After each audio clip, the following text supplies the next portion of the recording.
धर्मशाला विधायकों PSO Jajpur town थाना जो एतला दाखल करते से जाजपुर सदर पीएस केस नंबर 330/2024 यहीटा एमएलए को आक्रमण उपरे गोटे पीएसओ तांकर एतला दरज करते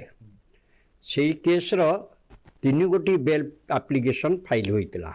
14 जन आसामी गोटे BL-APL थिला 579/2024 आ गोटे BL-APL थिला 581/2024 आ गोटे BL-APL थिला 560/2024 तेणु ए तीनोटी BL-APL समुदाय 14 जन आसामी गिरफ होई जेल हाजत थिले एवं ये जो बेल शुणाणी गतकाली थिला गतकाली शुणाणी होवाई थिला किंतु क्राइम ब्रांच पुनर्बार काली समय मागिबारु आज मान्यवर जिला जज कहिथिले जे अधिक समय देबनी एवं सरकारंकर रिक्वेस्ट हवा पड़े से गोटे दिन देइथिले ताहा आज की माने पोस्टिंग हेतिला एवं से बेल गुड़िकर शुणाणी प्रथम होइथिला 11टा बेले प्रतिपक्ष वकील तांकर सबमिशन करथिले एवं यही समय आज मध्य क्राइम ब्रांच समय मागिबा पई गोटे आवेदन करथिले कोर्ट रे किंतु मान्यवर जज कहिले जे काली दिया जाइथिला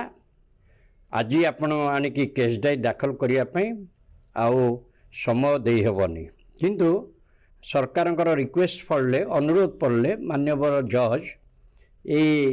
बेल पिटिशन को पुणी सेकेंड आवर को डेफर करथिले सेकेंड आवर को जतबेले डेफर करा जाइतिला क्राइम ब्रांचर जड़े स्पेशल प्रोसिक्यूटर जे वर्तमान अछंती डेप्यूटी डायरेक्टर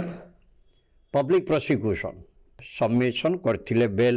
को विरोध करथिले उभय पक्षंकर बेल शुणिला परे मान्यवर जिला जज यही 14 जन आसामी को जामिन मंजूर करिसेंती यही शर्त मंजूर करिसेंती जे प्रत्येक आसामी 2 जन लेखा जामिनदार देबे 50,000 सिक्योरिटी रे 50,000 टंका बेल बॉन्ड रे प्रत्येक आसामी 2 जन करी जामिनदार देई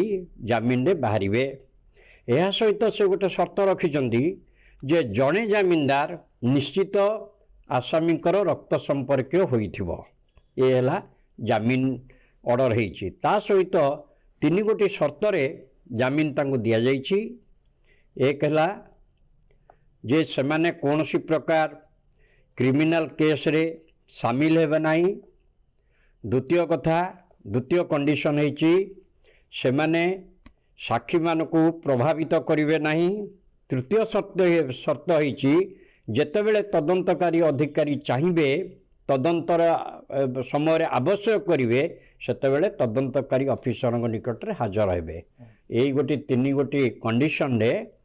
तांकर मान्यवर जिला जज आज तांको जामिन मंजूर करछन्ती।